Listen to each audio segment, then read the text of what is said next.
আমার প্রিয় ছাত্রীরা, আশা করি তোমরা ভালোই আছো। তোমাদের আগের দিন তাপের যে অংশটা পড়িয়েছিলাম তোমরা নিশ্চয়ই সেটা ভালো করে পড়েছো। আজকে তোমাদের তার পরবর্তী অংশটা পড়াবো এবং তার সঙ্গে কিছু প্রবলেম তোমাদের দেব। সেই প্রবলেমগুলো তোমাদের কিছুটা বুঝিয়ে দেব এবং কিছু হোমটাস্ক দেব, সেটা তোমরা বাড়িতে অবশ্যই করবে এবং আমি আশা রাখছি যে সেটা তোমরা নিজেরাই করতে পারবে। এর আগের দিন তোমাদের আমি যে অংশটা বুঝিয়েছিলাম, ক্ষেত্রফল প্রসারণের সঙ্গে দৈর্ঘ্য প্রসারণ গুণাঙ্কের সম্পর্ক বুঝিয়েছিলাম এবং বাদবাকি আয়তন প্রসারণ গুণাঙ্কের সঙ্গে দৈর্ঘ্য প্রসারণ গুণাঙ্কের সম্পর্ক তোমাদের আমি যান্ত্রিক কারণে বোঝাতে পারিনি। যাই হোক, তো আমরা সেখানে দেখেছিলাম যে ক্ষেত্রফল প্রসারণ গুণাঙ্কের সঙ্গে দৈর্ঘ্য প্রসারণ গুণাঙ্কের যে সম্পর্কটা সেটা ছিল এরকম, বিটা সমান সমান 2 আলফা। এবার আমরা যেটা করব সেটা হচ্ছে আয়তন প্রসারণ গুণাঙ্কের সঙ্গে দৈর্ঘ্য প্রসারণ গুণাঙ্কের সম্পর্ক নির্ণয় করব। তো সেক্ষেত্রে সেটা করতে গেলে আমরা একটা ঘনক নিচ্ছি, ঘনক যার দৈর্ঘ্য প্রস্থ উচ্চতা তিনটি সমান এবং সেটি আমি নিলাম L1। ঘনকটি দৈর্ঘ্য প্রস্থ এবং উচ্চতা তিনটি L1। তাহলে এই ঘনকটি আমরা দেখতে পাচ্ছি, এই ঘনকের যে আয়তন সেটা যদি আমি V1 ভাবি, তাহলে আমরা V1 সমান সমান জানি যে L1 কিউব এই ঘনকের আয়তন হবে। এবার এই ঘনকটিকে আমরা উত্তপ্ত করছি, T ডিগ্রি সেন্টিগ্রেড তাপমাত্রা বাড়াচ্ছি এবং T ডিগ্রি সেন্টিগ্রেড তাপমাত্রা বাড়ানোর জন্য ঘনকটির দৈর্ঘ্য প্রস্থ উচ্চতা L2 পরিমাণ বেড়ে হয়েছে L2। তাহলে L2 সমান সমান আমরা দৈর্ঘ্য প্রসারণ গুণাঙ্কের যে সংজ্ঞা সেখান থেকে আমরা বলতে পারি L2 সমান সমান L1 1 প্লাস আলফা টি। তাহলে সেক্ষেত্রে আয়তন কি দাঁড়ালো? আয়তন দাঁড়ালো, যদি আয়তনটাকে আমি V2 বলি, তাহলে V2 সমান সমান L2 to the power cube.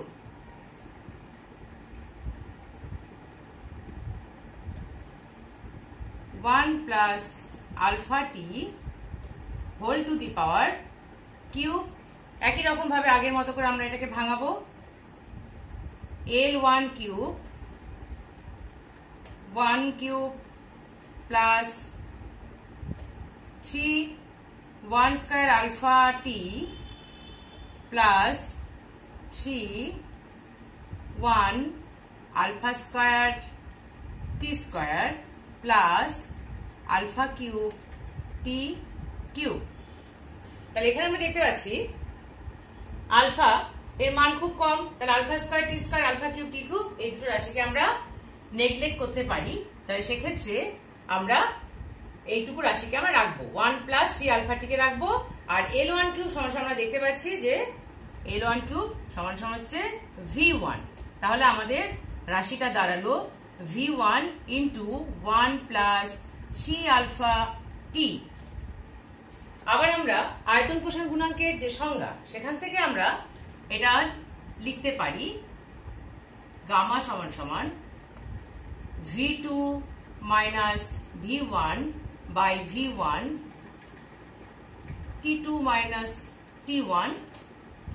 এই T2 মাইনাস T1 কে আমরা এখানে T ধরে নিয়েছি।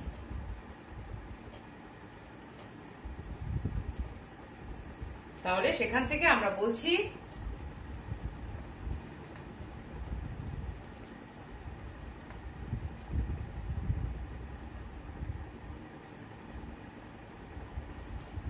তাহলে দেখো, এই 1 নম্বর সমীকরণ আর এই 2 নম্বর সমীকরণ, এই দুটো সমীকরণকে তুলনা করলে আমরা গামা সমান সমান পাচ্ছি 3 আলফা। তাহলে এই গামা অর্থাৎ আয়তন প্রসারণ গুণাঙ্কের সঙ্গে আলফা অর্থাৎ দৈর্ঘ্য প্রসারণ গুণাঙ্কের আমরা যে সম্পর্ক সেটা আমরা পেয়ে গেলাম। তাহলে আমরা এখান থেকে বলতে পারি যে আলফা সমান সমান বিটা বাই 2 আর গামা বাই 3। তাহলে আমরা দেখতে পাচ্ছি যে দৈর্ঘ্য প্রসারণ গুণাঙ্কের সঙ্গে ক্ষেত্রফল প্রসারণ গুণাঙ্কের এবং আয়তন প্রসারণ গুণাঙ্কের যে সম্পর্ক সেটা আমরা এখান থেকে প্রতিষ্ঠা করতে পারছি। ঠিক আছে? আচ্ছা, তাহলে এখানে আমরা দু একটা যদি প্রবলেম করি তাহলে তোমাদের কাছে ব্যাপারটা আরো পরিষ্কার হয়ে যাবে।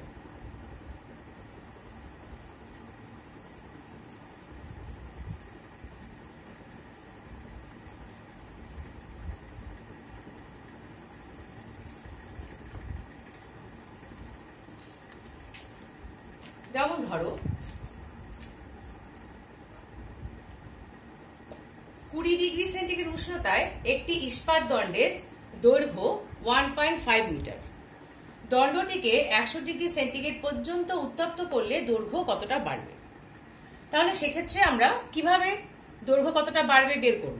তাহলে দেখো এখানে আমরা যেটা দেখতে পাচ্ছি সেটা হচ্ছে যে ইস্পাত দণ্ডের প্রাথমিক দৈর্ঘ্য বলা আছে 1.5 মিটার, আর আমাদের বের করতে হবে 100 ডিগ্রি সেন্টিগ্রেড তাপমাত্রা বাড়ালে তার দৈর্ঘ্য কত হবে এবং কতটা বাড়বে আমাদের বের করতে হবে যে কতটা বাড়বে। তাহলে আমরা প্রথমে কি বের করব? কত হবে সেটা বের করব, তারপরে সেটা প্রাথমিক দৈর্ঘ্য থেকে যত হয়েছে সেটা বিয়োগ করলে আমরা পেয়ে যাব কতটা বাড়বে। ঠিক আছে, তাহলে আমরা এখানে দেখতে পাচ্ছি এই অঙ্কটাতে প্রাথমিক দৈর্ঘ্য আমরা যেমন ধরে নিয়েছিলাম, যদি ধরি এখানে L1, তাহলে L1 সমান সমান দেখতে পাচ্ছি আমরা এখানে 1.5 মিটার। এটাকে আমরা সেন্টিমিটারও করে নিতে পারি। 150 সেন্টিমিটার হলো হচ্ছে আমার L1। T1 আমাদের কত বলা আছে? প্রাথমিক যে তাপমাত্রা সেটা বলা আছে 20 ডিগ্রি সেন্টিগ্রেড। T2 বলা আছে কত? 100 ডিগ্রি সেন্টিগ্রেড। তাহলে আমার দৈর্ঘ্য কতখানি বাড়লো সেটা আমরা কোথা থেকে পাবো?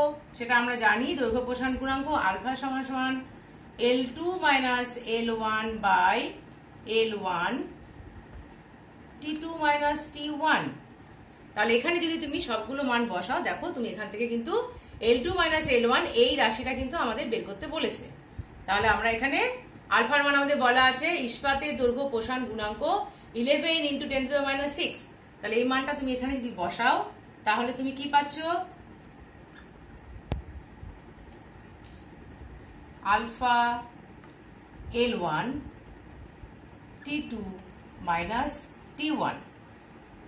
আলফার মান বসাও 11 ইন্টু 10⁻⁶ ইন্টু প্রাথমিক দৈর্ঘ্য কত পেয়েছি আমরা? 150। তাপমাত্রা পার্থক্য কত? 100 মাইনাস 20। তাহলে এত কি হবে আমাদের? এককটা কি হবে? সেন্টিমিটার।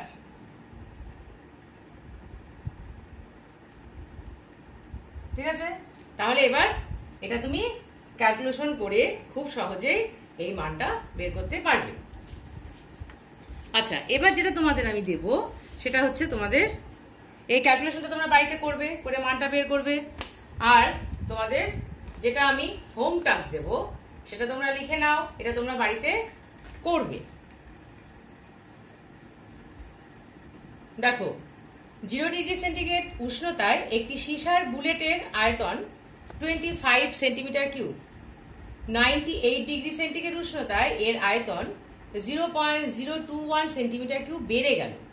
তাহলে সীসার দৈর্ঘ্য প্রসারণ গুণাঙ্ক নির্ণয় করো। তাহলে দেখো এখানে যেটা আমরা দেখতে পাচ্ছি যে T1 ডিগ্রি সেন্টিগ্রেড তাপমাত্রা 0, সেখানে আয়তন কত ছিল? V1 ছিল 25 সেন্টিমিটার কিউব। তাপমাত্রা T2 বেড়ে কত হলো? 98 ডিগ্রি সেন্টিগ্রেড তাপমাত্রায় আয়তন বেড়ে গেল। কতখানি হলো সেটা বলা হয়নি, কতখানি বাড়লো সেটা, মানে যদি আমি অন্তিম আয়তন V2 বলি তাহলে V2 মাইনাস V1 এর মান এটা দেওয়া আছে। ঠিক আছে, তাহলে এখান থেকে তুমি কিন্তু কি পাবে?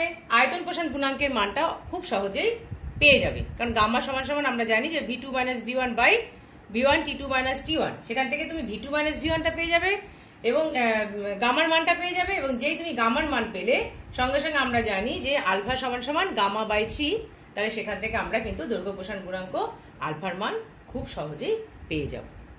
তোমরা এটা বাড়িতে এটা করবে, আর যখন স্কুল খুলবে তখন আমাকে দিয়ে চেক করিয়ে নেবে। তাহলে আমরা কঠিন পদার্থের যে 3 রকম প্রসারণ, তাদের মধ্যে কিরকম সম্পর্ক তারা এবং সেই সম্পর্কিত দু একটা প্রবলেম তোমরা এখানে দেখলে। আচ্ছা, এবার তাহলে আমরা চলে যাচ্ছি তরল পদার্থের প্রসারণের ক্ষেত্রে। তরলের প্রসারণের ক্ষেত্রে আমি প্রথমেই তোমাদের বলেছি তরলের নির্দিষ্ট আকার আকৃতি নেই, তাই তরলের প্রসারণের ক্ষেত্রে দৈর্ঘ্য এবং ক্ষেত্রফল প্রসারণ গুণাঙ্কের কথা বলা অর্থহীন। শুধুমাত্র আয়তন প্রসারণ গুণাঙ্কই তরলের ক্ষেত্রে আছে।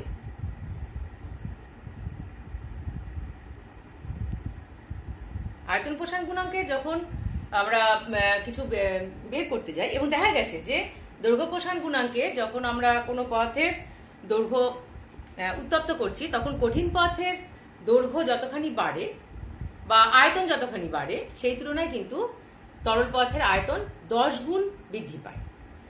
তো সেখানে আমরা তরলের ক্ষেত্রে আয়তন প্রসারণ গুণাঙ্ক অনেক বেশি পাবো এবং বিভিন্ন পদার্থের বিভিন্ন তরল পদার্থ নিয়ে যদি আমি সমপরিমাণ তাপমাত্রা বৃদ্ধি করি তাহলে বিভিন্ন তরল পদার্থের কিন্তু আয়তন প্রসারণ বিভিন্ন রকম হয়। তো সেই আয়তন প্রসারণ গুণাঙ্ক আমরা বের করতে গেলে যেটা আমাদের দেখতে হবে যে তরল পদার্থ সবসময় একটা যে কোনো পাত্রের মধ্যে রাখা হয় এবং সেই পাত্রের আকার আকৃতি ধারণ করে। তাহলে সেই পাত্রের যখন আমরা উত্তপ্ত করছি তখন সেই তরলটার যে পরিমাণ আয়তন প্রসারণ হচ্ছে এবং তার সঙ্গে সঙ্গে যে পাত্রে রাখা হচ্ছে সেই পাত্রেরও আয়তন প্রসারণ হচ্ছে, কিন্তু পাত্রের আয়তন প্রসারণ তরলের তুলনায় কম। আমি প্রথমেই বললাম যে তরলের আয়তন প্রসারণ কঠিনের তুলনায় 10 গুণ বেশি। তাহলে সেই কম হলেও আমরা কিন্তু পুরোপুরি এক্ষেত্রে নেগলেক্ট করতে পারছি না। সেই জন্য দেখা যায় যে আমরা একই পরিমাণ তরল একই ধরনের তরল আমরা যদি বিভিন্ন ধাতব পদার্থের পাত্রে রাখি তাহলে কিন্তু আমরা বিভিন্ন রকমের প্রসারণ আমরা দেখতে পাবো। কারণ আমরা যে প্রসারণটা দেখতে পাই সেটা হচ্ছে যে পাত্রে রাখছি সেই পাত্রটাও প্রসারিত হচ্ছে, তরলটাও প্রসারিত হচ্ছে। এবার আমরা শুধুমাত্র তরলের প্রসারণ দেখতে পাচ্ছি, কারণ পাত্রে যে প্রসারণ হচ্ছে সেই জায়গাটা কিন্তু তরলটা নিচ্ছে। তাহলে সেই পাত্রের প্রসারণটা আমরা বুঝতে পারি না, আমরা শুধুমাত্র তরলের প্রসারণটা বুঝতে পারি এবং সেক্ষেত্রে যেটা পাই সেটা হচ্ছে তাকে বলা হচ্ছে আপাত প্রসারণ। মানে এই ক্ষেত্রে তরলের প্রকৃত প্রসারণ কিন্তু আমরা পাই না। প্রকৃত প্রসারণ পেতে গেলে আমাকে তরলের যে আপাত প্রসারণ আমরা দেখতে পাচ্ছি এবং তরলের এবং পাত্র যে পাত্রে রাখা হয়েছে সেই পাত্রের যে প্রসারণ, এই দুটোকে যোগ করলে আমরা যেটা পাবো সেটাকে আমরা বলবো হচ্ছে প্রকৃত প্রসারণ। তাহলে এই আপাত প্রসারণ এবং প্রকৃত প্রসারণ এই ব্যাপারটার মধ্যে তাহলে আমরা এই দুটোকেই দুরকম প্রসারণ গুণাঙ্ক তাহলে আমরা দেখতে পাচ্ছি। তরলের ক্ষেত্রে আপাত প্রসারণ গুণাঙ্ক আছে, প্রকৃত প্রসারণ গুণাঙ্ক আছে। তাহলে আপাত প্রসারণ গুণাঙ্ক কাকে বলবো? একই রকম ভাবে আপাত প্রসারণ গুণাঙ্ক বলতে গেলে আমাদের বলতে হবে যে একক পরিমাণ তাপমাত্রা বৃদ্ধি করতে কোনো তরল পদার্থের প্রতি একক আয়তনে যতখানি আপাত প্রসারণ ঘটলো সেটা হলো তার আপাত প্রসারণ গুণাঙ্ক। আবার প্রকৃত প্রসারণ গুণাঙ্কের ক্ষেত্রে আমরা একই কথা বলবো যে প্রতি একক তাপমাত্রা বৃদ্ধিতে তরলের প্রতি একক আয়তনে যতখানি প্রকৃত প্রসারণ হয় তাকে আমরা বলবো যে প্রকৃত প্রসারণ গুণাঙ্ক। তাহলে আমরা আপাত প্রসারণ গুণাঙ্ককে যদি আমরা তরলের ক্ষেত্রে আপাত আয়তন প্রসারণ গুণাঙ্ককে যদি আমরা এ দিয়ে প্রকাশ করি তাহলে আমরা সেক্ষেত্রে লিখব V2, ধরা যাক T1 ডিগ্রি সেন্টিগ্রেড তাপমাত্রায় তরলের আয়তন ছিল V1, T2 ডিগ্রি সেন্টিগ্রেড তাপমাত্রায় তরলের আপাত আয়তন হলো V1 ড্যাশ। তাহলে আপাত আয়তন প্রসারণ গুণাঙ্ক কি হবে? V1 dash minus V1 by V1 T2 minus T1। এটা হচ্ছে তরলের আপাত প্রসারণ গুণাঙ্ক।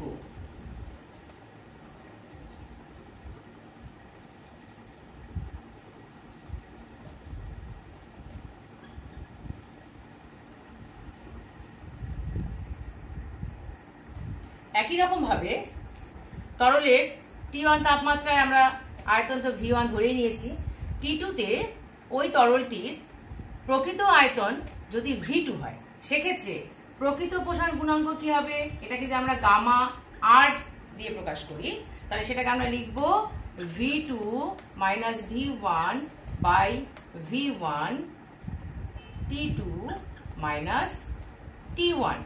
তাহলে আমরা দেখতে পাচ্ছি তরল পদার্থের আপাত প্রসারণ গুণাঙ্ক এবং প্রকৃত প্রসারণ গুণাঙ্ক এই দুই রকমের প্রসারণ গুণাঙ্ক আছে এবং এদের মধ্যে যে সম্পর্ক সেটা হচ্ছে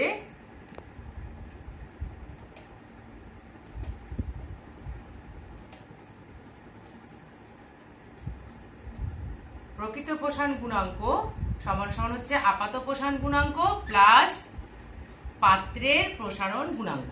আমি এখানে পাত্রের প্রসারণ গুণাঙ্ক গামা জি, এটাকে বলছি হচ্ছে পাত্রের প্রসারণ গুণাঙ্ক।